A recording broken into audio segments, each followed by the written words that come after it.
આજની ધર્મકથા. પ્રણામ. 64 પ્રકારી પૂજામાં પંડિત વીર વિજયજી મહારાજ નિત નવા દોષો એ દૂર કરવા માટેની કથાઓ, એની વાતો, એના માર્ગો એ બધું કર્મગ્રંથના આધારે આપણને આપી રહ્યા છે. મોહનીય કર્મની અતિશય ભારે કહી શકાય એવી પ્રકૃતિ એટલે આસક્તિ. અને આ આસક્તિના કારણે જીવ કેવા કેવા કામો કરી શકે છે અને એની સામે આસક્તિ રહિત થવા માટે જીવે શું કરવું જોઈએ,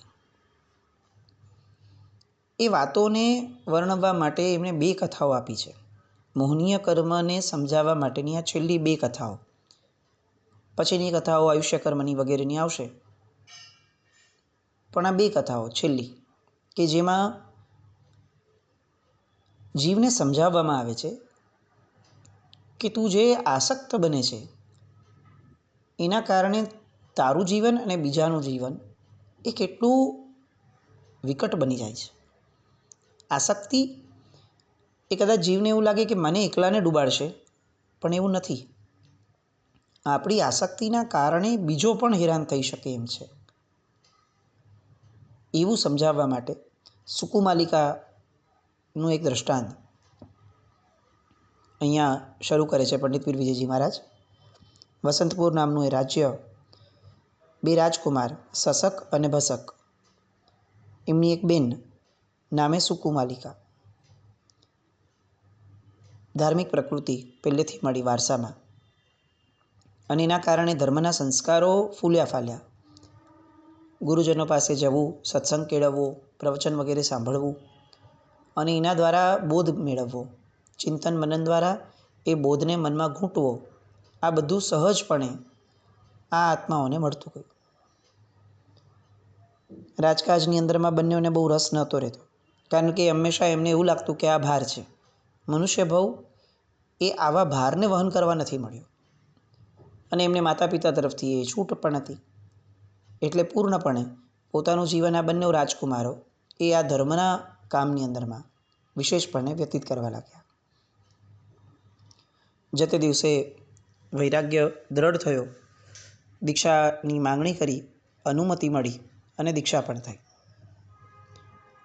નિરંતર પોતાના જ્ઞાન, પોતાના ધ્યાનની મસ્તીની અંદરમાં આ બંનેઓ સસક અને ભસક એ બહુ મગ્ન રહેવા લાગ્યા. એમને એવું ઈચ્છા હતી કે અમે 2 જેમ નીકળ્યા એમ અમારી બહેન સુકુમાલિકા એ પણ આ સંસારના કાદવમાં ન પડે તો વધુ સારું, કારણ કે આ કાદવમાં ખૂંપેલો માણસ પછી ખરડાયા વગર રહેતો જ નથી. અને એક ભવમાં ખરડાવવાપણું એ ફક્ત એક ભવ સુધી સીમિત નથી રહેતું. જો જીવ મનુષ્યપણામાં ખરડાઈ ગયો તો હવે એની પાસે ઢગલા બંધ ભવો બગાડવા સિવાય બીજો વિકલ્પ નથી રહેતો. એટલે એમને એવી ભાવના હતી કે અમારી બેન પણ આ માર્ગે આવે. વિહાર કરતાં કરતાં એ ગામની અંદરમાં, પોતાના નગરની અંદરમાં આવ્યા, વસંતપુરમાં. અને એમની બહેનને પણ એમને વૈરાગ્ય વાસિત કરી, અને બહેનને ભાવ થયો કે મારે પણ ચારિત્ર લેવું છે, અને એમણે પણ ચારિત્ર લીધું. કથાની શરૂઆત મૂળ હવે થાય છે કે જેનું મૂળ છે સુકુમાલિકાનું રૂપ. આ સુકુમાલિકાને કુદરતે મન મૂકીને રૂપ આપ્યું હતું. એવું રૂપ કે દેવલોકની અપ્સરાઓ પણ ઝાંખી પડે. એવું રૂપ કે જેને જોતાં કોઈ પણ વ્યક્તિ સ્તબ્ધ થઈ જાય. એવું રૂપ કે જે મોહ ઊભું કર્યા વિના રહે જ નહીં, જેના મનમાં મોહનો કીડો પડ્યો છે એને. અને આવું રૂપ લઈને સાધ્વીજી બન્યા, તેમ છતાં વેશ બદલાય, પરિવેશ બદલાય, પણ રૂપ તો એ જ રહેવાનું. એટલે રૂપ તો એનું એ જ હતું, સુંદરતા એની એ જ હતી. જ્યાં જ્યાં વિહાર કરીને જાય ત્યાં ત્યાં લોકો એમને જુએ અને ભાન ભૂલતા જાય. એ જ્યાં રોકાણા હોય એની આસપાસ યુવાનો આંટા ફેરવા કરવા લાગ્યા. કેટલાક યુવાનો સીટીઓ મારે અને આ સુકુમાલિકાની સતામણી કરે, તો કેટલાક એ બહાર નીકળતા હોય વિહાર કે ગોચરીના કાર્યની અંદરમાં, તો એની પાછળ પાછળ ફરે નબળા શબ્દો બોલવા, નબળા ઇશારાઓ કરવા, આવું બધું જે આજે પણ આપણે જોઈ રહ્યા છે કે જે બધું સાહજિકપણે એક મોહગ્રસ્ત આત્માને થાય જ. અને આ બધું આ સુકુમાલિકા સાધ્વીજી ભગવંતને સહન કરવું પડે. કારણ શું? એમનું રૂપ નબળું હતું. રૂપ લોકો માટે બહુ આસક્તિ જન્માવે એવું હતું. હવે આ સાધ્વીજી ભગવંતની ભેગા રહેલા સાધ્વીજી ભગવંતો એમને પણ એવું લાગ્યું કે આ પ્રશ્ન તો હવે થોડો પેચીદો બની રહ્યો છે, વિકટ બની રહ્યો છે. શીલ માટે ક્યારે પણ પ્રશ્ન ઊભો કરી દેશે એવું પણ લાગે છે. એટલે એ વડીલ મુનિ ભગવંતો જે હતા, બે ભાઈ મહારાજો, એમની પાસે ગયા અને એમને કહ્યું કે આ રીતે તો આગળ નહીં વધી શકાય, તો શું કરવું? બંને ભાઈ મુનિઓ ગીતાર્થ હતા. બંનેવે માર્ગ શોધ્યો કે અમે બંને આ બહેનની સુરક્ષા માટે, બહેનની શીલની સુરક્ષા માટે એમની સાથે રહેશું. કેટલાક દિવસ એવું પણ થયું કે જે સ્થાનની અંદરમાં બધા સાધ્વીજી ભગવંતો રહેતા હોય એની બહાર આ બંને મુનિઓ એ રહેવા લાગ્યા. આખો દિવસ ચોકી પહેરો કરતા હોય એ રીતે બોડીગાર્ડની જેમ રહેવા લાગ્યા. પણ તોય સામાન્ય રીતે બહાર નીકળે ત્યારે પાછા લોકો એમને હેરાન કરે જ, એમને જોવે જ રાખે. એટલે કેટલાક દિવસે એવું લાગ્યું કે હવે આ રસ્તો પણ કારગર નથી નીવડતો, તો હવે એક રસ્તો બહુ મહત્ત્વનો નીકળે છે કે એમને કેટલાક સમય માટે આપણે અજાણી જગ્યાઓએ ગુપ્ત રીતે એમને મૂકી દઈએ. એટલે એક અજાણ્યો મહેલ જેવું, મકાન જેવું ગોત્યું અને એ મહેલની બહાર પોતે બંને સુરક્ષા કરવા માટે ઊભા રહ્યા. આસક્તિ કેવી હોય જીવની! એ જ યુવાનો જેમને એમના ઉપાશ્રય વગેરેમાં જોવા ન મળ્યા, એ શોધતા શોધતા ગમે તેમ પગેરું મેળવી અને એ મહેલ સુધી પણ પહોંચી ગયા. અને જેવા આ બે ભાઈ મહારાજો એ કંઈક પોતાની આરાધના માટે આગળ પાછળ થયા એટલી વારમાં એ ત્યાં સુધી પહોંચી ગયા. ભાઈ મહારાજો આવ્યા અને ભગાડી દીધા બંનેઓને. પણ હવે પ્રશ્ન આ સુકુમાલિકા સાધ્વીજી ભગવંતને થવા લાગ્યો કે આ રૂપ કેટલું ભયંકર છે. દીક્ષા લીધા પછી પણ મારો પીછો નથી છોડતું, અને જ્યાં સુધી મારો પીછો નહોતું છોડતું ત્યાં સુધી હજી એકવાર ઠીક હતું. મારા કારણે સાધ્વીજી ભગવંતોને કેટલી તકલીફ, મારા સહવર્તીઓ એ બધા પણ કેટલાક ભયમાં રહે, એ બધાને પણ કેટલુંક નબળું લાગે, એ બધાને કેટલુંક સહન કરવું પડે. એમાંથી માર્ગ કાઢ્યો કે ચાલો મારા ભાઈઓ મારી સુરક્ષા કરશે. તો હવે પ્રશ્ન એ છે કે આ બંનેએ દીક્ષા મારી માટે થોડી લીધી હતી. પોતાના મોક્ષ માટે, પોતાની સાધના માટે એમને દીક્ષા લીધી હતી. એ બધું કોરાણે મૂકી અને અત્યારે ફક્ત મારી સુરક્ષા માટે એ લોકો પોતાના આખા દિવસનો ભોગ આપે છે. તો આમાં એમની સાધનાનું શું? એમના જીવનનું શું? એક મારા કારણે કેટલા બધા વ્યક્તિઓ એ પોતાની સાધનાથી વિચલિત થઈ રહ્યા છે. તો જો મારું રૂપ એ જ કારણ છે અને રૂપ આ જ રહેવાનું છે જીવનભર માટે, તો પછી હવે આ રૂપને તિલાંજલિ આપવાનો એક જ માર્ગ છે કે હું અણસણ સ્વીકારી લઉં. જીવન ટૂંકાવવું, આત્મહત્યા કરવી એ વાત નહીં, પણ જ્યારે આપણું જીવન અનેકોની સાધનાની અંદરમાં વિક્ષેપ ઊભું કરી રહ્યું છે, તો એવા સમયે પ્રભુએ દર્શાવેલો માર્ગ સંલેખનાનો, એ માર્ગ સ્વીકારવો એ જ ઉપાય લાગ્યો. પોતે પોતાના વડીલ સાધ્વીજી ભગવંતને વાત કરી, એ વડીલ સાધ્વીજી ભગવંતે આ મુનિરાજોને વાત કરી. બધાને એવું લાગ્યું કે વસ્તુ ખોટી થઈ રહી છે, પણ આ માર્ગ એ તો પ્રભુએ દર્શાવેલો જ છે. એટલે બધાએ ભારે હૃદયે અનુમતિ પણ આપી. હવે આ સુકુમાલિકા સાધ્વીજી ભગવંતનું શરીર જે છે એ આવા વ્રતો ઉપવાસોથી બહુ ટેવાયેલું ન હતું. રાજકુમારી તરીકે જન્મ્યા છે, કોમળ દેહ છે, નામ છે એવો જ દેહ છે. એટલે 2 ઉપવાસ 3 ઉપવાસ થયા એવામાં એ મૂર્છિત થઈ ગયા. અને મૂર્છિત થઈ અને બેભાન થઈ અને પડ્યા. બધાએ ઘણા પ્રયત્નો કર્યા, પાણી છાંટ્યું, બીજી રીતે પ્રયત્નો કર્યા જગાડવાના, પણ ન થયું. સાધ્વીજી ભગવંતોએ નાડી ચેક કરી તો એમને એવું લાગ્યું કે ના, શ્વાસ તો નથી આવતો. એટલે છેવટે બધાએ એવું સ્વીકારી લીધું કે એ કાળ ધર્મ પામ્યા છે. હવે શું, પહેલાંના જમાનામાં તો આવી અગ્નિ સંસ્કાર અને પાલખીવાળી પ્રક્રિયાઓ ન હતી. એ તો દેહને જંગલની અંદરમાં મૂકી દેવાનો હતો વોસીરાવીને.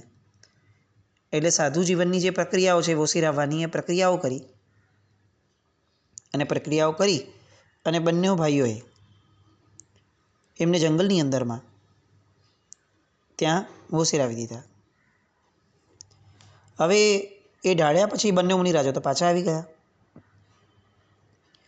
પણ એ વગડાની હરિયાળીમાં આવતો જે ઠંડો પવન છે, એ ઠંડા પવનના કારણે આ સુકુમાલિકા સાધ્વીજીના દેહની અંદરમાં જે ચૈતન્ય બચ્યું હતું, એ ચૈતન્ય જે છે એમાં ઉર્જાનો સંચાર થવા લાગ્યો.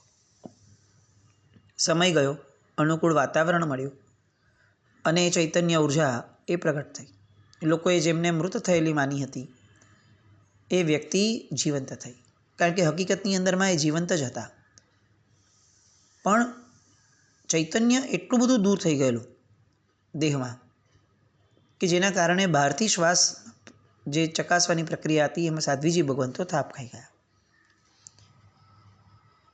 નિર્જન વગડો, ભાન તો આવ્યું, પણ નિર્જન વગડો છે, હું અહીંયા ક્યાંથી આવી ગઈ એ જ ન સમજાયું. પછી પોતે જ એવું વિચાર્યું કે જે રીતે મારી સાથે ઘટનાઓ થઈ રહી હતી, એ બધી ઘટનાઓ પછી મને એવું લાગે છે કે લોકોએ, આ સાધ્વીજી ભગવંતોએ, સહવર્તી અને મારા ભાઈ મહારાજોએ મને આ જંગલમાં કંટાળીને મૂકી દીધી હશે. જો કે એમાં એમનો પણ શું વાંક છે? એ લોકો ક્યાં સુધી મને સાચવત? જીવન કેટલી હદ સુધી આગળ આવી રીતે ચાલે એની તો કંઈ અનિશ્ચિતતા હતી. તો પછી બધાને કંટાળો આવે એ વાત પણ સહજ છે. એટલે એવો તો કંઈ એમનો પ્રત્યેનો દ્વેષ એમને ન જાગ્યો, કારણ કે એમને સ્વીકારી લીધું કે કોઈને પણ કંટાળો આવી શકે અને કંટાળાના કારણે એમણે અહીંયા મને મૂકી હશે. એવો વિકલ્પ જ ન જાગ્યો કે હું બેભાન થઈને એ લોકોએ મને મૃત સમજી લીધી હશે અને મૂક્યું હશે, એવો વિકલ્પ જ ન જાગ્યો. જે થયું તે. પણ કેટલાક દિવસનો ઉપવાસ છે, શરીર સાવ નબળું પડી ગયેલું છે, એટલે ઊભા થવા જાય છે એમાં ફરીથી ગબડીને પડી જાય છે. ધીમે ધીમે દિવસ ચડવા લાગ્યો. એ માર્ગેથી લોકોની અવરજવર થવા લાગી અને એમાં એક વ્યક્તિએ આ રૂપવાન સાધ્વીજી ભગવંતને જોયા. એ પોતાના ઘરે લઈ ગયા ઉપાડીને.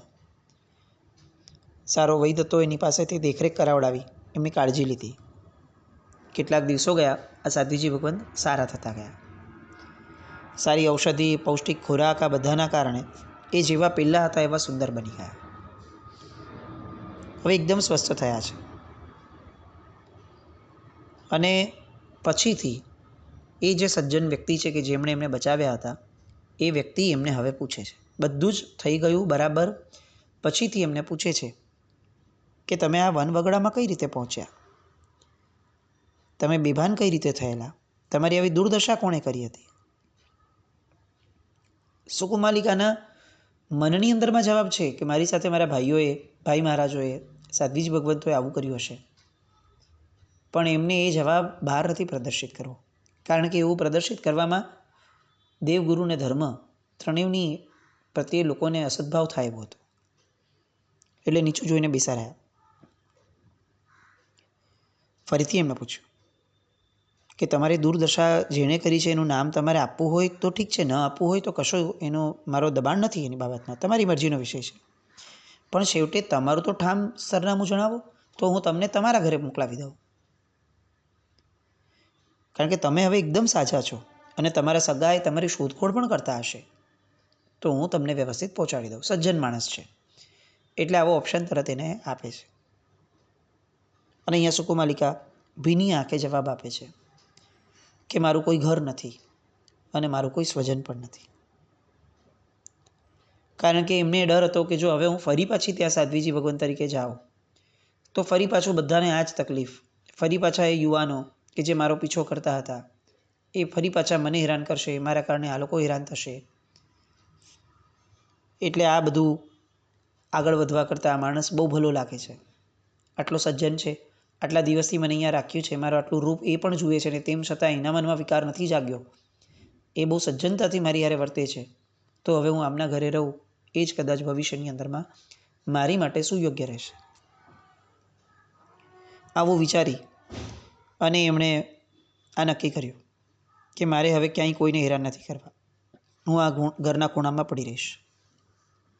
એટલે એણે સજ્જનને આ કહ્યું કે હું એક અજાણી સ્ત્રી છું ને તેમ છતાં તમે જે નિસ્વાર્થ ભાવે મારી સારવાર કરી છે, મને મોતના મુખમાંથી બહાર કાઢી છે, આટલો બધો ઉપકાર તમે કર્યો છે, તો હવે તમે જ મારી માટે કોઈ રસ્તો કાઢો, કારણ કે મારું આ જગતમાં તો કોઈ છે જ નહીં. અને સજ્જને કીધું કે એક કામ કરો, જ્યાં સુધી બીજી કોઈ વ્યવસ્થા ન થાય ત્યાં સુધી તમે ખુશીથી તમે મારા ઘરમાં રહો. સુકુમાલિકાને તો ઈષ્ટ પણ હતું. ઘરમાં રહ્યા. હવે કોઈનો ભય નથી. દિવસો વીત્યા અને લોકો આડીવળી વાતો કરવા લાગ્યા. હવે બંનેએ નક્કી કર્યું, સુકુમાલિકાએ પણ સ્વીકારી લીધું કે હવે આ જ માર્ગ છે ને આ જ જીવન છે, એટલે બંનેએ લગ્ન કરી લીધા. દિવસો, મહિનાઓ, વર્ષો વીતવા લાગ્યા અને એ ગામની અંદરમાં એ બંને ભાઈ મહારાજો એમનું આગમન થયું. આ સાધ્વીજી સુકુમાલિકા કે જે અત્યારે પેલા સજ્જનના પત્ની થઈને રહે છે, એમણે પોતાના ભાઈ મહારાજોને જોયા. પેલા ભાઈ મહારાજો તો એમની સામે હજી જોતા જ નથી, કારણ કે સ્ત્રીનું મુખ પણ જોવું એ હજી સુધી એમને કોઈ કારણ દેખાતું નથી કોઈનું પણ. એટલે એ સામાન્ય વ્યવહારમાં છે, પણ આમણે સામે ચડીને જ્યારે બંને એકલા હતા ત્યારે એમણે સામે ચડીને કીધું, વંદન કર્યા અને કહ્યું કે હું તમારી આ બહેન સુકુમાલિકા છું. ફરિયાદ કરી કે તમે મને કંટાળીને જે વનમાં પધરાવી દીધી હતી, એ સમયે જો પ્રાણીઓએ મને ખાઈ લીધી હોત તો મારો છુટકારો થઈ ગયો હોત, પણ મારો તો છુટકારો ન થયો. અને પછીની આખી ઘટના કીધી કે આ સજ્જનને ત્યાં આવી અને મારા લગ્ન થયા. બંને ભાઈ મહારાજો સ્પષ્ટતા સાથે કહે છે કે તમે જેવું વિચારો છો એવું તો અમે કે સાધ્વીજી ભગતોએ કોઈએ ક્યારે વિચાર્યું પણ ન હતું. તમારી માટે થઈ અને અમે જ્યારે ગુંડો મવાલીઓનો સામનો કરી શકતા હતા, તો તમે જ્યારે અણસણ લીધા હોય એવા સમયે અમે કેમ તમને છોડવાનો વિચાર પણ કરીએ. પણ તમારો શ્વાસ અને નાડીનો ધબકાર બંધ થઈ ગયેલો, તમને ભાનમાં લાવવાના અનેક પ્રયત્નો નિષ્ફળ ગયા હતા. એટલે તમારા નિશ્ચેતન શરીરની અંદરમાં જ્યારે હલનચલન ન દેખાયું એ સમયે અમે એવું સ્વીકારી લીધું કે તમે મૃત્યુ પામ્યા છો, અને પછી અમે તમને બગડામાં વિધિપૂર્વક મૂકી દીધા હતા. બંને ભાઈઓ સ્પષ્ટતા કરે છે કે જો તમારા મનમાં આ ફરિયાદ હોય તો અમે કેવળ જ્ઞાનીની સાક્ષી આ વાતને તમારી સામે મૂકીએ છીએ. બેનની એ ભ્રમણાઓ દૂર થઈ. પેલા જે સજ્જન હતા, જે હવે એમના પતિ તરીકે છે, એમને ઓળખાણ કરાવડાવી. એ સજ્જનને આશ્ચર્ય થયું જાણતા કે આ તો રાજકુમારી છે અને સાધ્વીજી હતા. ભાઈ મહારાજો ફરી પાછા એમ કહે છે કે સુકુમાલિકા એક ચક્ર હવે જાણે જીવનનું પૂરું થયું છે. હવે અમારી ફરીથી ભાવના છે કે તમે નવેસરથી એકડો ઘૂંટો અને વિતરાગના માર્ગે પ્રયાણ કરો. તમારા અંતરાય કર્મો, તમારા જે પણ કર્મો હતા એ કદાચ હવે મંદ પડ્યા હશે. અમે ફરીથી મળ્યા છે તો એ કુદરતનો સંકેત છે કે કદાચ તમે ફરીથી એક નવું જીવન શરૂ કરવા માટે વિચારી શકશો. જે સજ્જન હવે એમના પતિ તરીકે હતા, એમની અનુમતિ લેવા માટે નાના ભાઈ એમને પણ વાત કરે છે કે તમે સુકુમાલિકાનું જીવન બચાવીને ઘણો ઉપકાર કર્યો છે. હવે જો તમે રજા આપતા હો તો એને ફરી એના માર્ગે લાવીએ, કારણ કે એનું તો સંસારમાં પાછા ફરવું એ જ અકસ્માત જ હતો. એ કંઈ નિયતિ ન હતી, પણ એ સાહજિક રીતે થયેલી ઘટના હતી. થઈ ગયું, હવે બધું જ વ્યવસ્થિત થઈ જવાની અણી પર છે. તો જો તમે અનુમતિ આપતા હો, કારણ કે અત્યારે તમારી આજ્ઞામાં છે, તો એમને ફરી દીક્ષા આપી. પેલા એ અનુમતિ આપી સજ્જને કે એમને જવું હોય તો હું કેમ રોકું, એમના જીવનનો નિર્ણય તો એમને કરવાનો છે. સુકુમાલિકાની આંખમાં હર્ષના આંસુ આવ્યા. વિતરાગનો માર્ગ એ કોને ન ગમે. અને અંતે ત્યાંથી એમણે દીક્ષા કરી લીધી, સાધના કરી. બાકીનું શેષ જીવન એ બહુ વ્યવસ્થિત સાધનામય અવસ્થામાં પૂરું કર્યું. આ દ્રષ્ટાંત દ્વારા વીર વિજયજી મહારાજ સાહેબ સમજાવવા માંગે છે કે આસક્તિ એ સ્વ અને પર માટે કેટલી ભયંકર છે. પેલા કેટલાક યુવાનોને એમના રૂપ માટે જે આસક્તિ થઈ, એ આસક્તિનું પરિણામ છેક ક્યાં સુધી કેટલું આવ્યું, આમણે ચારિત્ર છોડવું પડ્યું, એ લેવલ સુધી આવ્યું. કેટલાક વ્યક્તિઓના મનમાં ઊભો થયેલો વિકાર, એ જો એ વ્યક્તિઓ સમજશે નહીં ને કે આ વિકાર ફક્ત મારા પૂરતું સીમિત નથી, આ બીજાનું પણ જીવન બગાડી શકે એમ છે, એ વિચારે પણ જો જીવ વિકારોને અટકાવશે નહીં તો અનેકોના જીવન અને પરંપરાએ ભવાંતર એ બગડતા વાર ન લાગે. આપણે એવું માનીને ચાલીએ છીએ કે મારો મોહ એ મારા મનમાં છે, પણ એવું નથી. એના પડઘા આ જગતમાં પણ છે. સુકુમાલિકાએ જે ભોગવ્યું એવું આપણા આત્માના કારણે પૂર્વભવોમાં અનેકવાર કોઈએ ભોગવ્યું હશે. આપણે એ વિચારીએ કે મોહનું જે મૂળ છે આસક્તિ, આપણે એને કાઢવા માટે આ જગતમાં આવી, આ ભવમાં આવી અને આપણે શું પ્રયત્ન કર્યો? આપણામાં અને પેલા છેલ બટાવ યુવાનોની અંદરમાં શું ફરક રહેશે જો આપણે પણ આ જીવન એમને એમ આસક્તિને અડ્યા વગર જ વ્યતીત કરી લેશું? આસક્તિ ઓછી કર્યા વગર જો મરી જશું તો ભવાંતરમાં ફરીથી એની જ આસક્તિઓ, ફરીથી એના એ જ વિકારો અને એનું એ જ બીજાનું પણ હેરાન થવું અને પોતાનું પણ હેરાન થવું. તો અહીંયા પંડિત વીર વિજયજી મહારાજ સાહેબ આપણને પ્રેરણા કરે છે કે આપણી આસક્તિઓને દૂર કરવા માટે બહુ સઘન પુરુષાર્થ આ ભવની અંદરમાં કરવો જોઈએ. મૂર્છા તોડવા માટેનો આ શ્રેષ્ઠ ઉપાય છે, આવું જણાવી અને આસક્તિ માટેની આ કથાની અહીંયા પૂર્ણાહુતિ કરે છે. આગળ બીજી કથા એક છે નાની, એ કથા માટે ફરી આવતીકાલે મળશું અને ત્યારબાદ બીજા કર્મોની વાતો. જીનાજ્ઞાવૃત્ત કંઈ પણ બોલાયું તમે છામી દુક્કડમ જૈનમ જયતિ શાસન.